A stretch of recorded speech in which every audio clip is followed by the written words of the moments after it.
RTVS uvádza dokumentárny film Stratený film o norimberskom procese.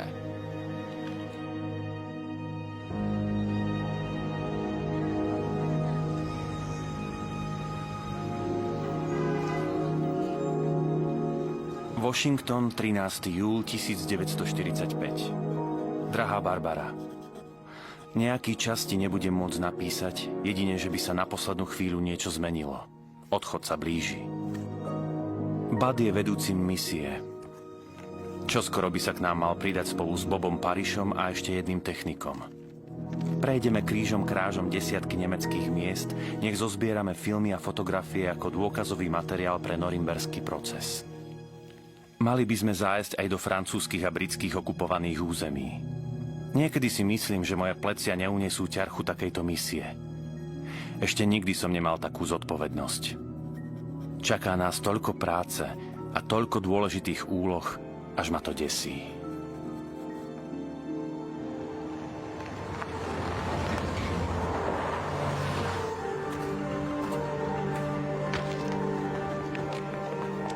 Vojna sa končí. Svet vstupuje do novej etapy charakteristickej diskusiami medzi víťazmi. Otázka potrestania nacistických vojnových zločincov je predmetom viacerých stretnutí na najvyššej úrovni. Z nich vyplynulo rozhodnutie zorganizovať veľký proces priamo v Nemecku, v meste Norimberg. Podmienky tohto bezprecedentného procesu sa budú preberať v Londýne od júna 1945. V tom istom čase sa 6100 kilometrov odtiaľ v Spojených štátoch dvaja bratia, mladí vojaci, pripravujú na dobrodružstvo, ktoré ich poznačí na celý život. Mladší z nich, Stuart Schulberg, ktorý takmer každý deň píše svojej manželke, má sotva 23 rokov. Jeho brat, námorný poručík Bud Schulberg, má 31. Mladí a plní ideálov sú odrazom nového sveta, ktorý sa zrodil na troskách druhej svetovej vojny. Obaja sa prihlásili na špeciálnu misiu, ktorej cieľom bolo sledovať a zhromaždiť obrazovú dokumentáciu nacistických zločinov. Zozbieraný materiál bude použitý ako dôkaz proti 24 hodnostárom režimu, ktorí majú byť súdení v polovici septembra na norimberskom procese. Misiou ich poveril skvelý režisér John Ford. Ford v tom čase stál na čele Field Photographic Branch, špeciálnej jednotky OSS, americkej spravodajskej služby, poverenej vizuálnou dokumentáciou vojny. Väčšinu spolupracovníkov naverboval medzi hollywoodskými filmármi a technikmi. V tej sfére bolo meno Schulberg dobre známe. Stuartova Budov otec bol jedným z majiteľov spoločnosti Paramount. Je začiatok leta 1945, čo znamená, že na misiu majú 3 mesiace.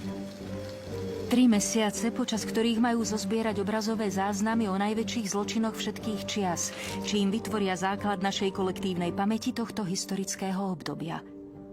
Dokumenty, ktoré Schulbergovci zozbierali a predstavili na norimberskom procese, sú všeobecne známe. Vlastná misia je však len málo zdokumentovaná. Zopár listov, ktoré Stuart písal manželke Barbare a niekoľko fotografií, ktoré uchovala jeho dcéra Sandra Schulbergová. Tá sa stala patrónkou tejto neznámej histórie. Počas nášho výskumu sme objavili tieto nahrávky, len oni sa zachovali z misie Schulberg. V strede je Stuart, mladší z 2 bratov. Aj Sandra ich vidí poprvýkrát. Je to výnimočný objav. Mám zo pár fotiek otca, keď bol mladý, ale ešte som ho nevidela takto vo filme.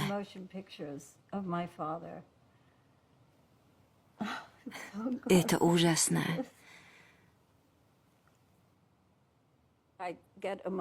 Dojíma ma to, aký je mladý. Bol najmladším členom filmového tímu OSS. Určite bolo šokujúce prezerať všetky tie zábery z verstiev znova a znova. Museli spracovať celý tento materiál a každú snímku vidieť aj 100-krát.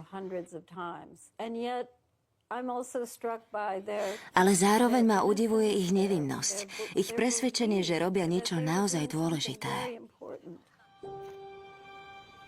Čiastočnú rekonštrukciu misie sa podarilo urobiť najmä vďaka konferencii, ktorú na sklonku života zorganizoval Bud Schulberg.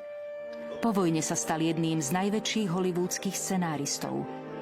Umožnil oživenie kľúčových momentov tejto výnimočnej štúdie veľkej histórie. Netušil som, do čoho sa púšťame. Začali sme zbierať záznamy spoločnosti Fox Movietone. Boli to v podstate nemecké filmy s našimi americkými komentármi a celé dni a noci sme si ich v New Yorku prezerali.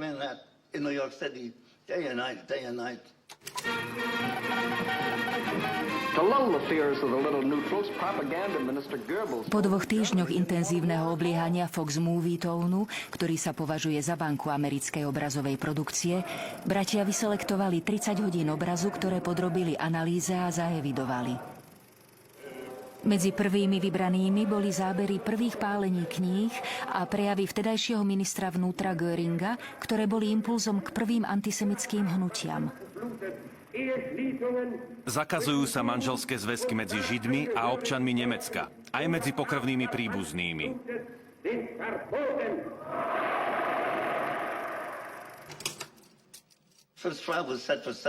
Proces sa mal začať 15. septembra. A generál Bill Donovan, ktorý stál na čele OSS, mi svojimi slovami vyrazil dých. Povedal mi, mimochodom všetky tie materiály z Fox Movietone, čo ste priniesli z New Yorku, sú nepoužiteľné. Sú nezlučiteľné s touto kauzou. Nemôžeme použiť žiadne materiály zo Spojených štátov, obhajcovia by to mohli napadnúť. Mohli by tvrdiť, že tie zábery sú sfalšované. Všetko sme museli prerobiť, vlastne sme museli začať odznova. Keďže materiál zozbieraný v Spojených štátoch sa nedal použiť, Schulbergovci nemali inú možnosť, než vycestovať do Nemecka a získať originály použité na výrobu filmov, ktoré mali k dispozícii. Krajina je úplne zničená. Norimberg, symbol víťazného Nemecka, je mestom duchov. Justičný palác, hoci bol čiastočne poškodený, napriek tomu stále stojí. Americké týmy sú už na mieste a činia sa, aby bolo všetko pripravené včas. Nad operáciami prevzal kontrolu prokurátor Robert Jackson, člen Najvyššieho súdu Spojených štátov. Je to vizionár, ktorý chce tento proces využiť ako základ na vybudovanie medzinárodného súdnictva. Poprvýkrát bude súd rozhodovať o zločinoch spáchaných suverénnym štátom. A poprvýkrát sa v súdnej sieni objaví nový svedok, filmové plátno.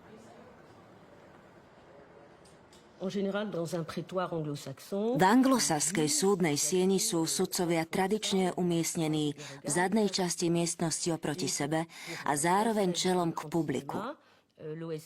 OSS sa rozhodlo umiestniť tam plátno a sudcov presunúť doprava na voľné miesto, kde by štandardne mala byť porota. Na medzinárodnom vojenskom procese porota ustanovená nebola.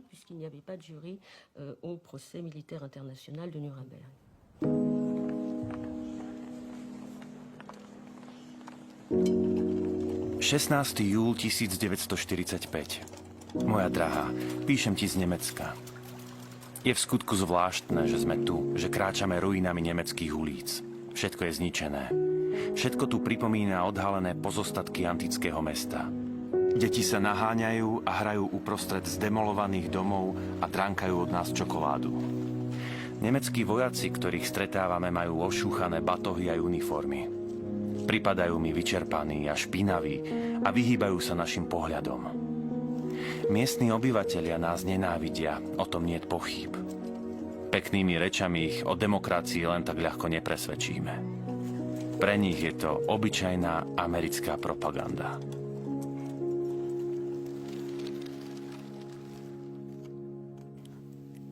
Schulbergovci sa momentálne nachádzajú v rekvirovanej vile na predmestí Berlína, kde si zriadili strižňu. Jedna z prvých operácií je spojená s filmom Triumf vôle, pamätníkom nacistickej propagandy. Bol nakrútený počas snemu strany v roku 1934 v Norimbergu. Spravodajské služby už poznali americkú kópiu. Po prvej analýze nemeckého originálu dostal Bad Schulberg príkaz nájsť a uväzniť režisérku filmu Leni Riefenstahlovú, ktorá patrila do úzkeho okruhu Adolfa Hitlera.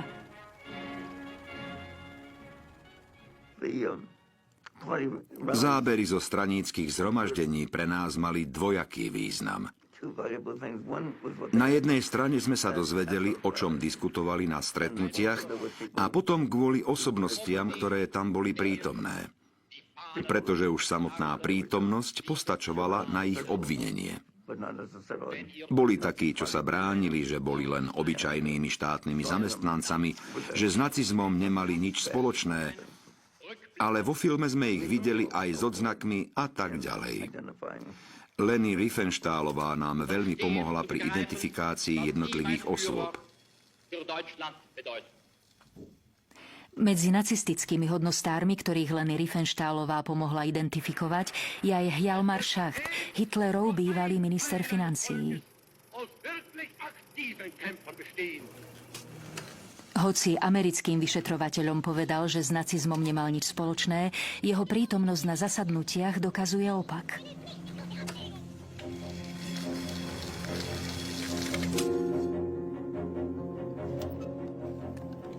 Leni Riefenstahlová identifikovala aj Hansa Franka, bývalého nacistického guvernéra Poľska, ktorý podporoval myšlienku vyhladenia Židov a ktorý mal onedlho zasadnúť na lavicu obžalovaných v Norimbergu.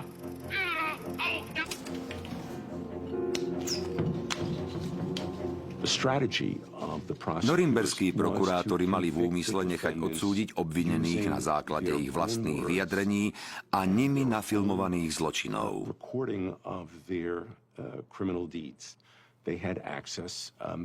Mali k dispozícii filmy Leni Riefenstahlovej, aj filmy získané priamo od nemeckej vlády.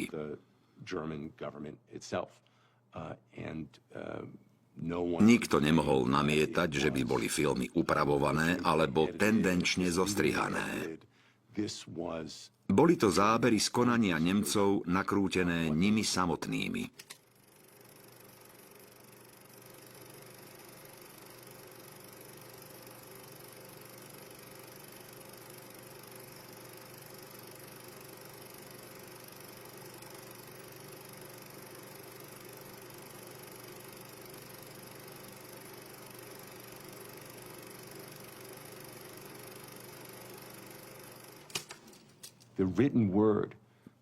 Písaným slovom sa nedá ani len naznačiť, čo sa tam odohrávalo.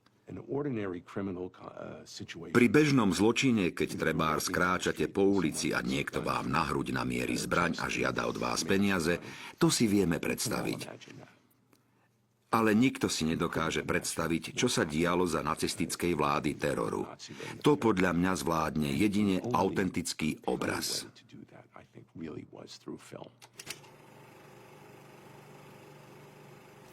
Medzi kilometrami hororových scén, ktoré objavili a prezreli Schulbergovci a ich spolupracovníci, sú zábery nakrútené Nemcami vo varšavskom gete v roku 1942. Až nové štúdie z 90. rokov ukázali, že išlo o film propagujúci nacizmus. Mal za úlohu ilustrovať tzv. Podradenosť Židov. Faktom ostáva, že zábery, ktoré Schulbergovci v roku 1945 objavili, boli šokujúce, pretože obete na nich boli maximálne skutočné. Kto si sa ma opýtal, čo bolo najhoršie z toho všetkého, čo sme počas misie videli? Myslím si, že tie najdesivejšie zábery boli v tom nemeckom filme o Varšave. Na záberoch sú jamy, kam pochovávali vyziabnuté telá. V jame sme videli nemeckého kameramana, ako nakrúca nahé, vyziabnuté telá, čo sa šmýkajú k nemu dolu. Oni sami to filmovali. To neboli zábery nepriateľského tábora. Oni sami dokumentovali svoje konanie, tie najneuveriteľnejšie činy. Ženy, deti hádzali priamo pred oko kamery. Keď si pomyslím, že ten chlap to nakrúcal, ako by to bola súčasť jeho práce, nuž tie obrazy ma prenasledujú celý život.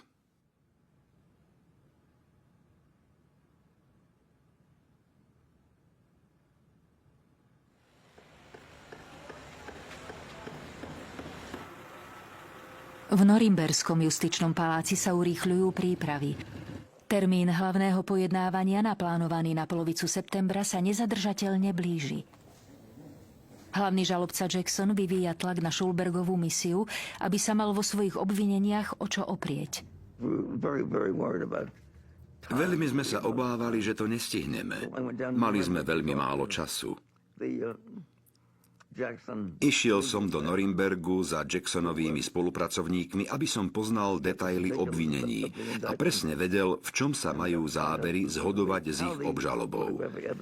Odvtedy sme veľmi úzko spolupracovali. Obžalobu plánovali postaviť na koncepcii sprisahania, argumentujúc, že Hitler a nacisti sa spriahli od začiatku už od roku 1933. Obžaloba zahŕňala viac fáz trestného stíhania, zločiny voči ľudskosti proti mieru vo svete, takže za každým som odchádzal s konkrétnymi informáciami potrebnými k účelovému vyhľadávaniu nových filmov.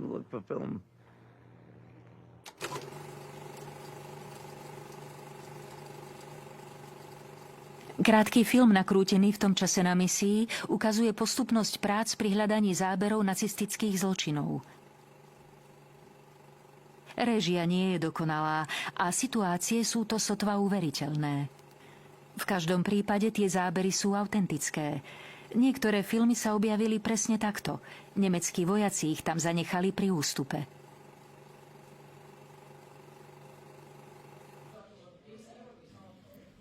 Aj keď obvinenia ani zďaleka nie sú uzavreté, v americkom tíme vzniká určité napätie kvôli Jacksonovej stratégii staviť všetko na nacistickú dokumentáciu aj na úkor výsluchov svedkov.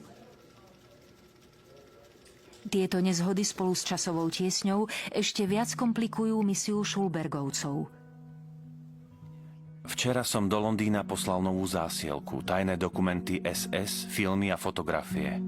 Onedlho odchádzam do terénu, aby som pokračoval v hľadaní. Kiež by sme sa len mohli zbaviť všetkej tej administratívy, ktorá nás len zdržiava od práce. Každá stratená minúta znamená menšiu šancu nájsť to, čo hľadáme. Dnes som trochu pesimistický, pretože to tu naozaj nefunguje. Za normálnych okolností by mi to bolo jedno, ale táto misia je skutočne rozhodujúca. Všetci s nami počítajú. Ale ak to bude takto pokračovať, najväčšia misia v dejinách Field Photographic Unit sa skončí obrovským fiaskom.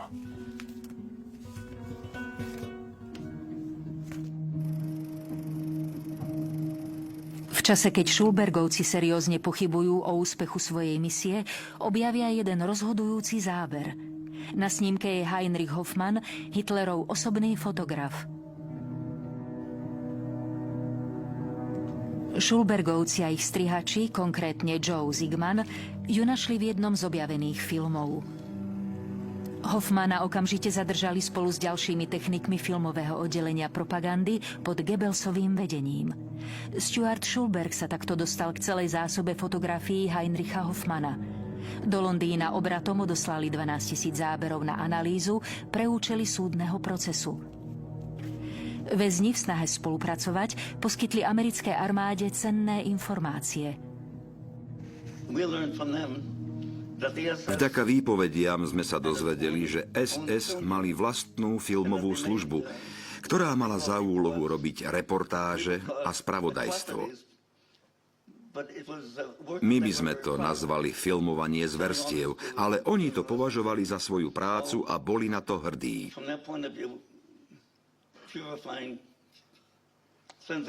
Z ich pohľadu bolo zabíjanie Židov a všetky tie zločiny očistením Nemecka a vlastne celej Európy.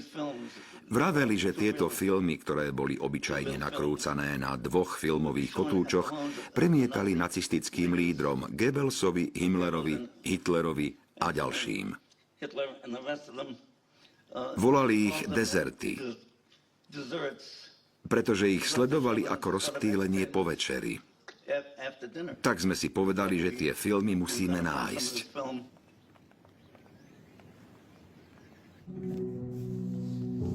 Bud Schulberg sa vďaka typu iného informátora dozvedá o existencii tajnej skrýše, kde mali mať nacisti uložené tie najkompromitujúcejšie filmy. Podľa týchto informácií sa skrýša nachádza na dne solnej bane v hĺbke 600 metrov. Baňa existuje dodnes.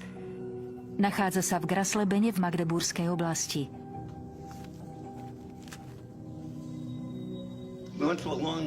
Šli sme dlhým tunelom. Keď sme prišli na jeho koniec, nechceli sme veriť vlastným očiam. Kilometre rozpadávajúcich sa filmových materiálov. Pokrývali plochu niekoľkých futbalových štadiónov. Všetko spálili. Museli tam byť milióny metrov filmových pásov. Všetko spálili a zničili. Všetko bolo stratené. Ten oheň zničil nevyčísliteľné historické hodnoty. Keď sa Bud dozvedel o ďalšej tajnej skrýši v Rudersdorfe, nedaleko Berlína, okamžite sa tam vybral s nádejou, že nájde neporušené filmy. Ale bolo už neskoro. Aj táto skrýša bola vypálená. Je to prinajmenšom pozoruhodná zhoda okolností, že ku všetkým tým požiarom došlo v takom krátkom časovom období. Je pravdepodobné, že existovalo systematické opatrenie, aby sa inkriminované filmy zničili. Dá sa to ľahko porovnať s tým, čo urobili s iným dôkazovým materiálom. Ako napríklad počas tzv. Zvláštnej akcie 1005, keď sa pokúsili exhumovať všetky zastrelené obete, najmä na východnom fronte. Mali snahu spáliť všetky telá, aby zahladili dôkazy o trestnom čine. Myslím si, že presne to isté sa stalo s filmami. Schulbergovci sa pustili do skutočných pretekov s časom. Bolo už nevyhnutné dostať sa k ďalším archívom skôr, ako sa nacistom podarí zničiť ich. Je november 1945 a sieň číslo 600 Justičného paláca je pripravená na proces. Novinári z celého sveta majú namierené do Norimbergu. Tlak na Schulbergov tím dosahuje maximum a zahájenie procesu sa z logistických dôvodov presúva na neskôr. Nový termín je stanovený na 20. novembra 1945. Schulbergovci okamžite využívajú týchto pár dní na pokus o posledný záťah. Práve sa dozvedeli o ďalšej dôležitej skrýši, ktorá sa však nachádza v sovietskej zóne. To samozrejme skomplikuje situáciu, pretože hoci v začiatkoch studenej vojny ešte neboli zatvorené hranice, sovietsko-americké vzťahy boli veľmi napäté. Bud inicioval stretnutie s dôstojníkom Červenej armády. Ten bol zodpovedný za Babelsbergský sektor, kde sa mala daná skrýša nachádzať. Dôstojník so stretnutím nečakane súhlasil. Nikdy nezabudnem na majora Avenariusa. Povedal mi, že nerozumie, prečo sa americký námorný dôstojník dostavil do zóny okupovanej Sovietmi. Nevedel si predstaviť dôvod, čo ho tam privádza. Povedal som mu, že je to nadlho, že sme súčasťou skupiny Johna Forda. Ani som nedopovedal vetu, keď ma prerušil. John Ford, vravíte? John Ford? Vy poznáte Johna Forda? Povedal som, že áno, že pracujeme preňho, že je to náš šéf. Na to reagoval, že o Johnovi Fordovi napísal 2 knihy. A ukázalo sa, že je najväčším odborníkom na Johna Forda na svete. Začal ma bombardovať otázkami, chcel, aby som mu porozprával o každom filme rad radom. Bol vo vytržení. Pamätáte sa na film Mladý pán Lincoln? Viete, keď Henry Forda sedel s nohami na stole, pamätáte si tú scénu? Uhol záberu? Bolo to neskutočné. A bol ochotný s nami spolupracovať. Bol by pre nás urobil čokoľvek. Ten chlap mal všetky negatívy, ktoré sme hľadali. Povedal mi len, aby sme prišli s kamiónom a vzali si všetko, čo potrebujeme. Nemci alebo ich agenti určite viedli operácie s cieľom zničiť dôkazy. Ani dnes ešte nevieme, čo všetko sa im podarilo odstrániť. Práve preto je toto stretnutie Schulberga s veliteľom zodpovedným za filmové štúdio Babelsberg a poskytnutie nacistických filmov také zaujímavé. V Babelsbergu sa všetko uchovalo a oni dostali kľúče od obrovského bohatstva.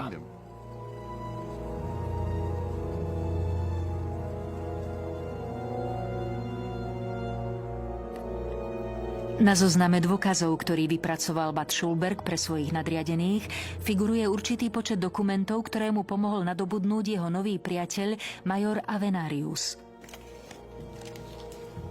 Jedným z nich je aj odsúdeniahodný prejav ideológa režimu Alfreda Rosenberga, ktorý významne ovplyvní jeho odsúdenie Norimberským tribunálom. Sú tam ďalšie neoceniteľné zábery, dokladujúce politiku teroru, ktorú nacisti uplatňovali počas cesty k dobytiu moci. Zábery sa stanú nosnými piliermi pri obvinení zo sprisahania a úmyselného konania obžalovaných v norimberskom procese. Dokumentácia bola až do zahájenia procesu uložená v podzemí justičného paláca. Robert Ley, jeden z obvinených, spáchal samovraždu. Odvtedy sú obžalovaní sledovaní nepretržite 24 hodín denne. Včera sa stala významná vec. Jedného obvineného, Rudolfa Hessa, priviedli do našej premietacej sály, aby si pozrel zábery seba a ďalších pohlavárov nacistického režimu, ako vykrikujú a hlásajú svoju propagandu. Hess predstieral amnéziu, lebo dúfal, že sa tak vyhne trestu. Spolu s ním tam prišiel tým psychiatrov, ktorí ho po celý čas sledovali. Snažili sa postrehnúť nejaký náznak, prichytiť ho pri simulácii. Ak tú amnéziu predstieral, zaznamenali totálne fiasko. Hess sa z toho dostal pozoruhodne dobre. Jeho amnézia bola úplne dôveryhodná.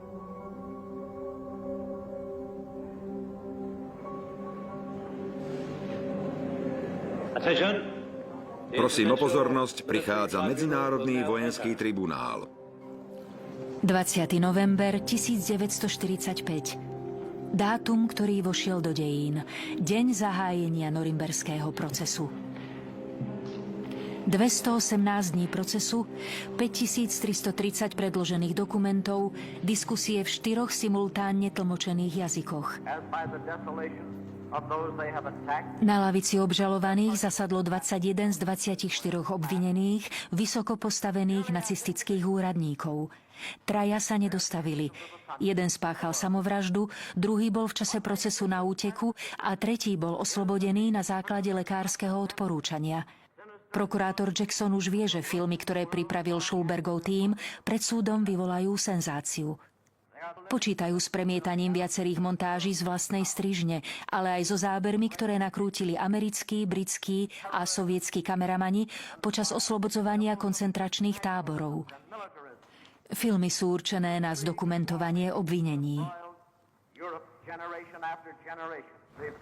Privilégium zahájiť prvý proces v histórii na potrestanie zločinov voči svetovému mieru nám ukladá veľkú mieru zodpovednosti.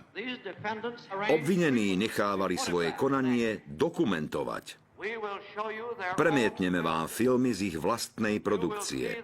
Budete vidieť ich správanie a počuť ich vlastné vyjadrenia, keďže tieto zábery znova oživia zlomok ich konania v priebehu sprisahania.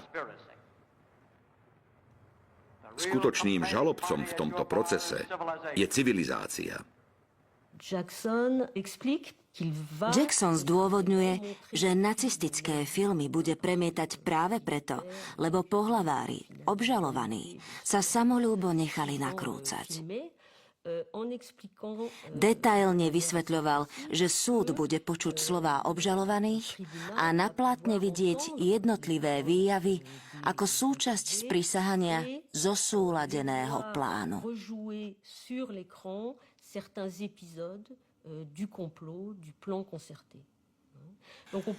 Takmer by sa dalo povedať, že prokurátor Jackson si tie filmy predstavuje ako akúsi justičnú rekonštrukciu skrz filmový materiál.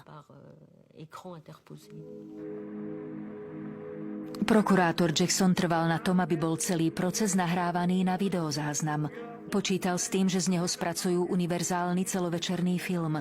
Rozoberú v ňom zásadné časti procesu, ktorý bude príkladom pre budúce generácie. Stane sa prostriedkom boja proti fašizmu a svojvoľnosti. Jackson sa s realizáciou filmu obrátil prirodzene najskôr na Budda Schulberga. Bud však chcel pokračovať vo svojich osobných projektoch a vrátiť sa do New Yorku. A tak sa na túto úlohu podujme jeho mladší brat Stuart. Na úlohu nakrútiť prvý veľký film z procesu, ktorý bude slúžiť ako matrica pre všetkých, čo ho budú v dejinách nasledovať. Úloha to vôbec nebola jednoduchá. Fotoaparáty a zvukové záznamníky boli v tom čase objemné a hlučné a niektorí sudcovia boli presvedčení, že ich prítomnosť môže ohroziť pokojný priebeh procesu. Zariadenia boli teda väčšinu času izolované za sklenými priečkami v priestore špeciálne zriadenom na tieto účely. V podstate boli vyčlenené 3 priestory. Sklenená kabína, umiestnená naľavo od sudcov, tá zabezpečila nahrávku zvuku synchronizovane s obrazom. Ďalšia kamera bola umiestnená oproti, napravo od sudcov. Tá mala snímať jednak obžalovaných a tiež vystúpenia prokurátorov.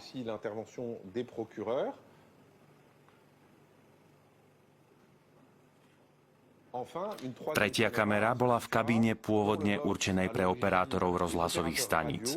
Aj v tej sa mohol nahrávať obraz aj zvuk.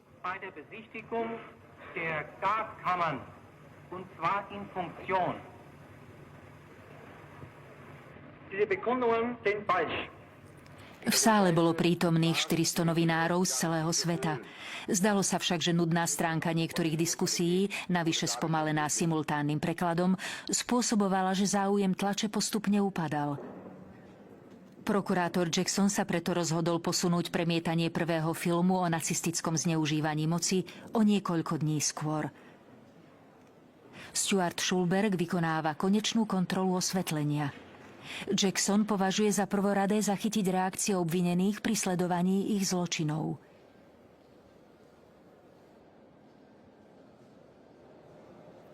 Pri konečnej kontrole nastavení sme si všimli, že svetlá sú príliš ostré a preto obrazy na plátne nie sú dostatočne jasné.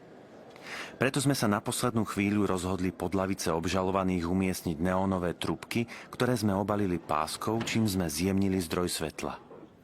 Prešlo 9 hodín. Keď som kmital okolo svetiel a krčil sa pri neónových trubkách, podišiel ku mne Göring s Hessom.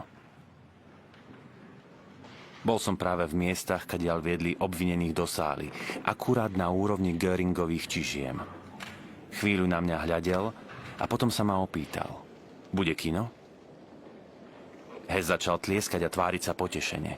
Göring sa usmial, otočil sa ku mne a pokrčil plecami.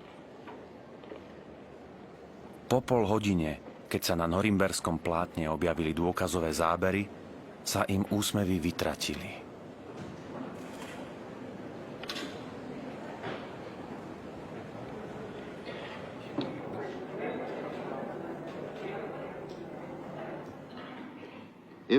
Pokiaľ súd súhlasí, pristúpime k premietaniu filmu.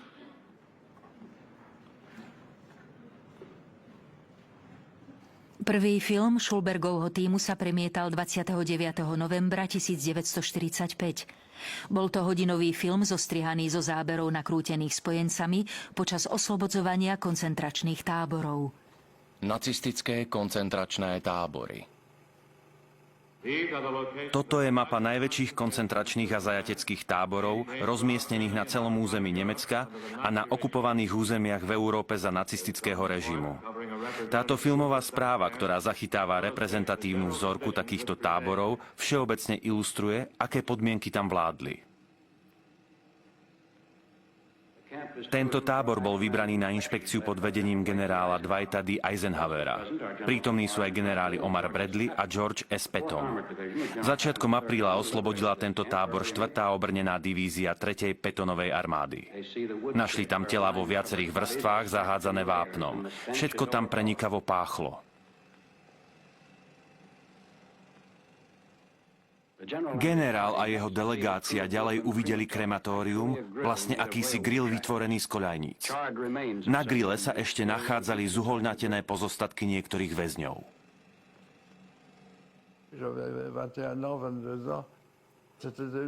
Mal som 21, 22 rokov. Bolo to mimoriadne silné. Hororové scény premietli na začiatku procesu, čo hneď vyvolalo značné emócie aj u obvinených, ktorí už nemohli tvrdiť, že nič z toho sa neudialo.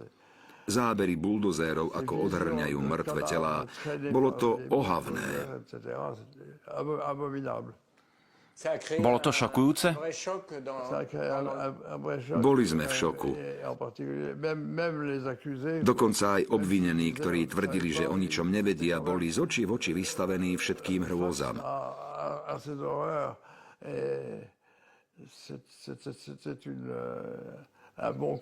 Jackson urobil dobre, že tie hrôzostrašné zábery pustil hneď na začiatku procesu.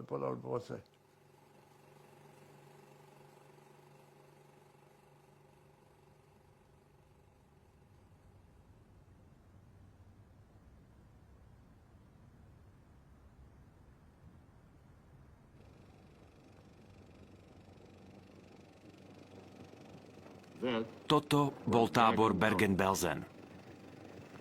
Koniec.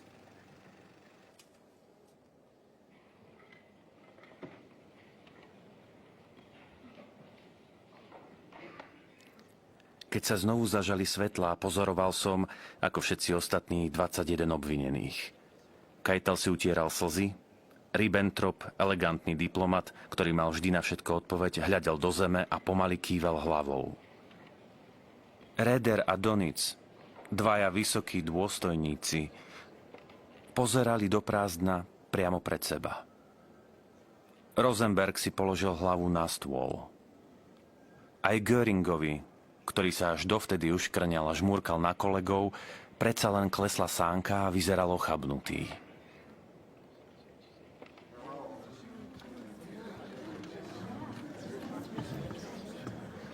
Ale najviac prekvapila reakcia Hansa Franka, ktorý bol obvinený z vraždy 5 miliónov Poliakov. Zatiaľ, čo ostatní obvinení po jednom odchádzali do ciel, on sa ani nepohol a zostal sedieť, až kým ho dozorca doslova neotiahol do cely.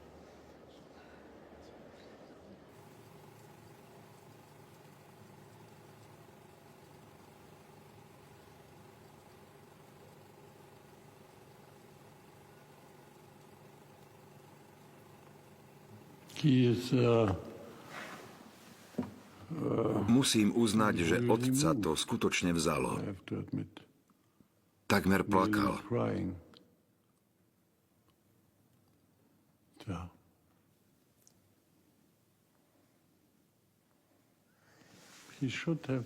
Mal si ten pocit uchovať, zapamätať si ho a priznať si, čo spôsobil.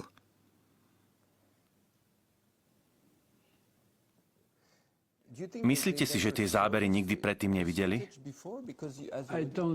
Za ostatných hovoriť nemôžem. Ale som si 100% istý, že môj otec ich nikdy nevidel, lebo ich nechcel vidieť. Veľmi dobre vedel, čo sa deje, čo sa stalo s tými nevinnými ľuďmi. Ale vidieť to tu, v tejto sále, to preňho bolo niečo nové. Myslíte si, že mal výčitky svedomia? Nie, nikdy. Deň pred smrťou napísal svojmu právnikovi, pánovi Seidlovi a manželke, mojej matke: Prosím, hľadajte o mne pravdu. Nikdy som nebol zločincom. Je neuveriteľné, že po procese, ktorý trval celý rok, po všetkých dôkazoch, po videní filmov, po záberoch zo Svienčimu, po tom všetkom dokázal prehlásiť čosi také. Tomu nikdy nedokážem odpustiť. Nikdy.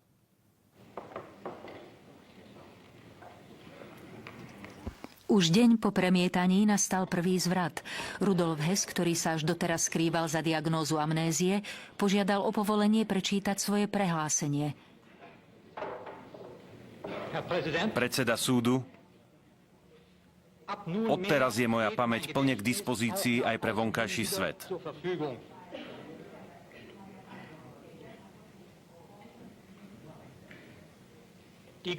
Z taktických dôvodov som simuloval amnéziu.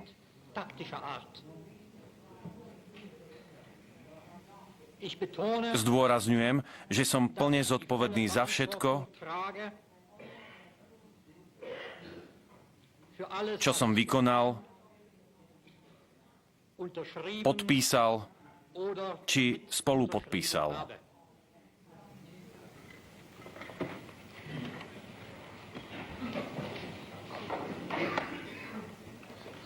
O niekoľko dní, 11. decembra 1945, predstavila prokuratúra publiku druhý film zostavený Schulbergovým tímom.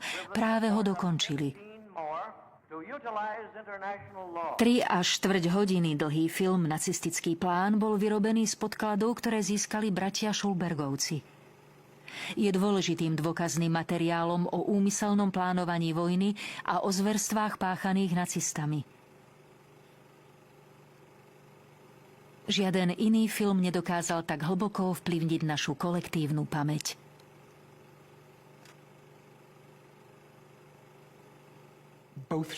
Chcem zdôrazniť, že bratia Schulbergovci zohrali dôležitú úlohu vo formovaní našich predstáv. Väčšina filmov dokumentujúcich obdobie Tretej ríše dodnes preberá zábery, ktoré boli zozbierané a zaevidované pri výrobe tohto filmu. Všetci vychádzajú z toho istého zdroja. Vytvorili dielo, ktoré má nesmierny a dlhodobý dosah.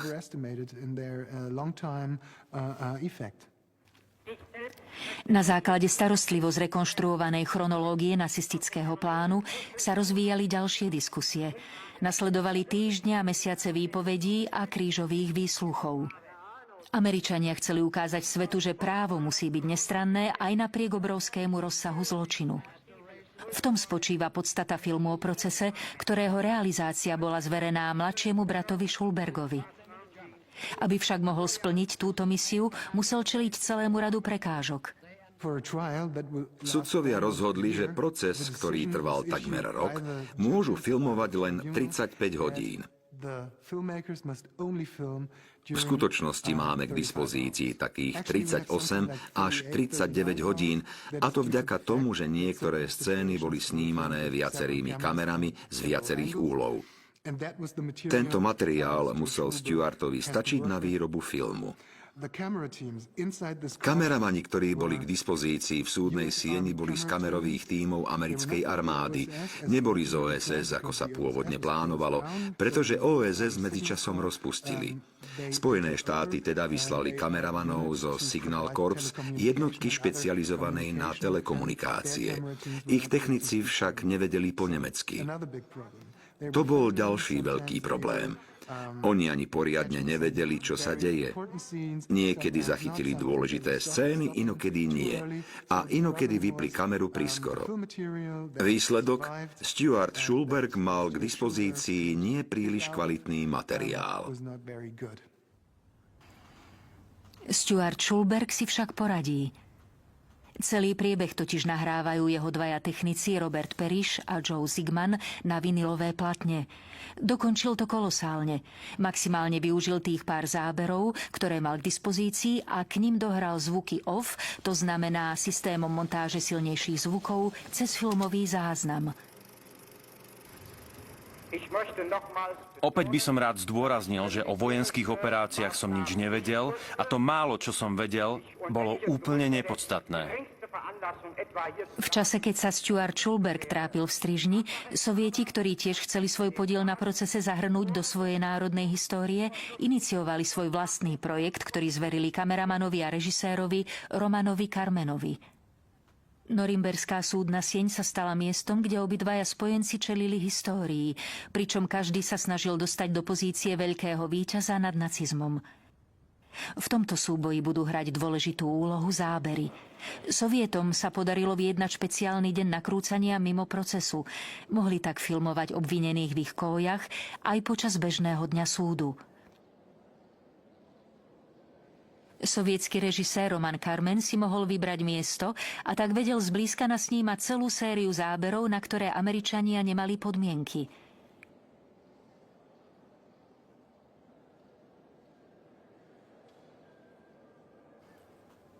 Tieto Karmenové detailné zábery majú ohromnú dramaturgickú účinnosť. Dodnes nám umožňujú intenzívne vnímať, čo sa odohrávalo v súdnej sieni. Napríklad 1. októbra 1946, keď predseda tribunálu sudca Lawrence vyniesol rozsudky.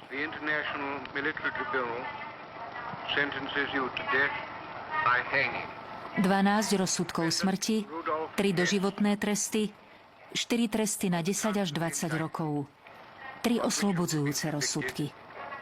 11 z 12 odsúdených na smrť bolo popravených o 2 týždne neskôr na dvore norimberského väzenia. Posledný odsúdený, Göring, deň pred popravou spáchal samovraždu vo svojej cele.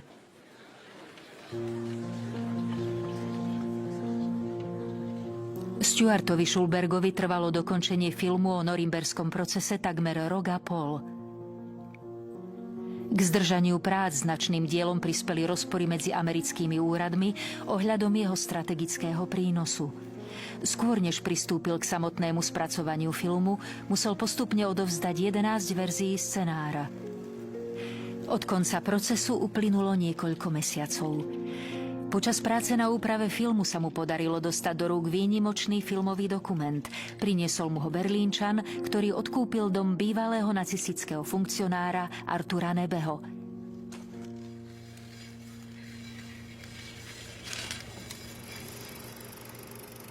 Na snímkach vidno prvé pokusy usmrtenia ľudí plynom, ktoré pravdepodobne nakrúcal Artur Nebe osobne v roku 1941. Obeťami boli pacienti psychiatrickej liečebne v Mahilovskej oblasti v Bielorusku. Stuart Schulberg vtedy napísal, že ide o jediný známy dokument, ktorý priamo dokumentuje spáchanie trestného činu. Tieto zábery neboli počas norimberského procesu známe, ale sila ich výpovede bola taká veľká, že sa Stuart rozhodol zaradiť ich do projektu.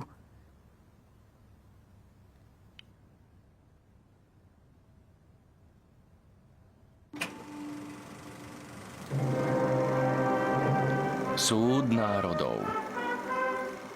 Začiatkom roka 1947 Stuart Schulberg s filmom ešte ani zďaleka nefinišuje, avšak Roman Karmen má svoj súd národov už hotový.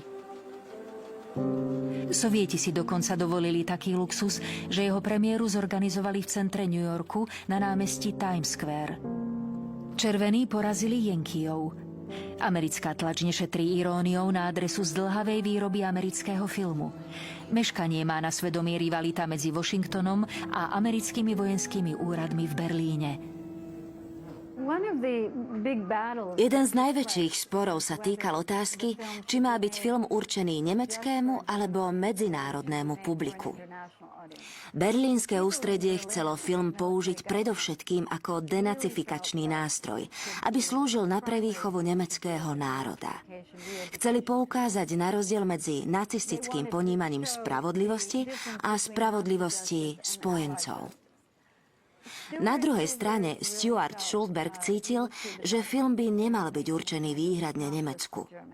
Norimberský proces vnímal ako míľnik v histórii civilizácie a lekcia z Norimbergu je podľa neho určená celému svetu, nielen nemeckej verejnosti.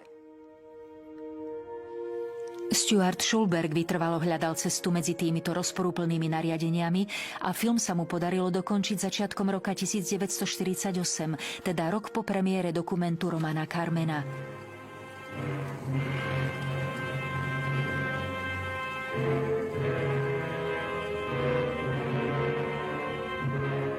Predseda súdu Lord Jeffrey Lawrence, Spojené kráľovstvo. Pán Francis Biddle, Spojené štáty. Messie Henry de Wabre, Francúzsko. Generál-major Iona Nikičenko, Sovietsky zväz. 80-minútový film Stuarta Schulberga zachytáva etapy norimberského procesu. Bol nakrútený v dobe, kedy Sovieti, Američania, Francúzi aj Briti tvorili jednotný front proti nemeckému fašizmu. Film s názvom Norimberg, jeho lekcia pre dnešok, je silný a veľmi potrebný film, ktorý poskytuje dejinám nielen veľké okamihy súdneho procesu, ale aj všetky filmové podklady, ktoré Stuart a Bud Schulbergovci zostavili pre hlavného žalobcu Jacksona.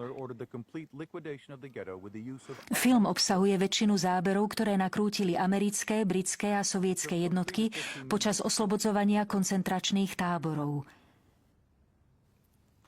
Ale svet tento film neuvidí. Ešte pár rokov nie. 28. júna 1948 sovietske vojenské sily obklúčili Berlín a uvalili blokádu na nemecké hlavné mesto. To bolo zásobované len vďaka leteckej doprave zorganizovanej západnými mocnosťami. Svet zachvátila studená vojna. Práve studená vojna z väčšej časti ukončuje povojnové nadšenie v prenasledovaní nacistických vojnových zločincov, k čomu dochádza zhruba v roku 1950. Tá istá vojna, ktorá urobila z Nemecka, samozrejme západného Nemecka, nášho spojenca a z nášho bývalého spojenca zo Sovietskeho zväzu nového nepriateľa. O tom však film nehovorí. Film, jeho oficiálny text tomu v určitej miere práve protirečí. A tak sme si zničili nesmiernu príležitosť vzdelávať Američanov a pripomínať im, za čo sme bojovali. Navzdory všetkému sa premiéra filmu Stuarta Schulberga uskutočnila. Konala sa v novembri 1948 v Nemecku. Nie v Berlíne, ktorý ešte stále obliehali Sovieti, ale v Stuttgarte. Vzhľadom na jej úspech sa mal film v najbližších týždňoch premietať aj v Amerike. Ale vo Washingtone došlo k zmenám. Kongres dal zelenú obrovskému plánu európskej obnovy. Od konca norimberského procesu uplynuli 2 roky a hlavnou prioritou vlády sa stalo zavedenie Marshallovho plánu. Marshallov plán znamenal investovanie miliónov a miliónov dolárov nielen v Nemecku, ale v celej Európe. Nemecku mal pomôcť postaviť sa na nohy a znovu vybudovať ekonomiku. Táto myšlienka bola v rozpore s cieľom potrestať krajinu zodpovednú za toľké vojnové zločiny. Zábery buldozérov, čo zhrňali mŕtve telá do jám, by zaiste ohrozili ideu pomoci Nemecku.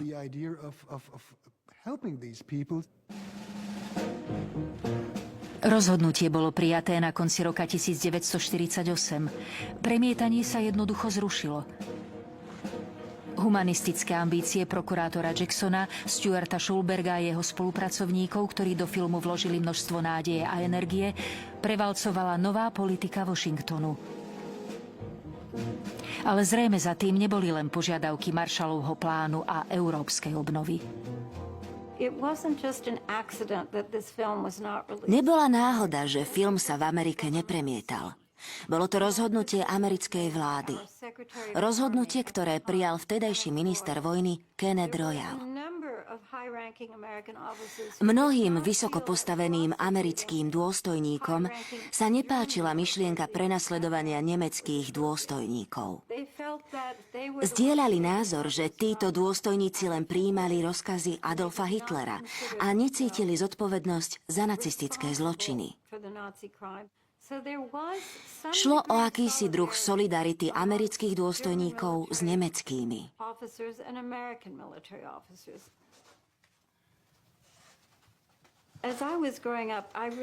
Ako dieťa som ani netušila, že otec pripravoval film o Norimbergu.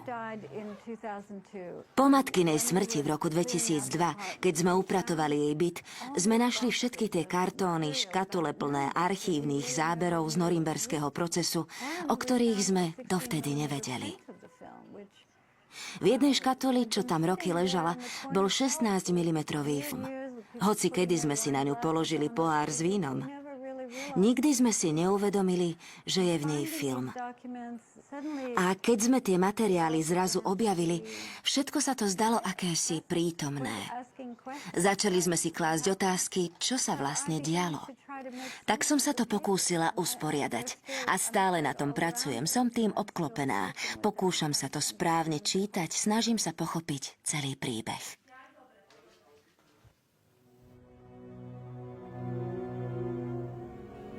Sandra Schulbergová sa už 10 rokov venuje herkulovskej úlohe reštaurovania otcovho filmu. Bolo treba nájsť filmové kotúče, zreštaurovať zábery, ktoré časom degradovali, ako aj zvukové záznamy, z ktorých sa časť stratila. Dnes je film preložený do 13 jazykov a Sandra cestuje po celom svete, aby ho znovu uviedla. Vďaka nej sa môže otcovo dielo konečne realizovať a jeho názov Norimberg, jeho lekcia pre dnešok, má konečne zmysel.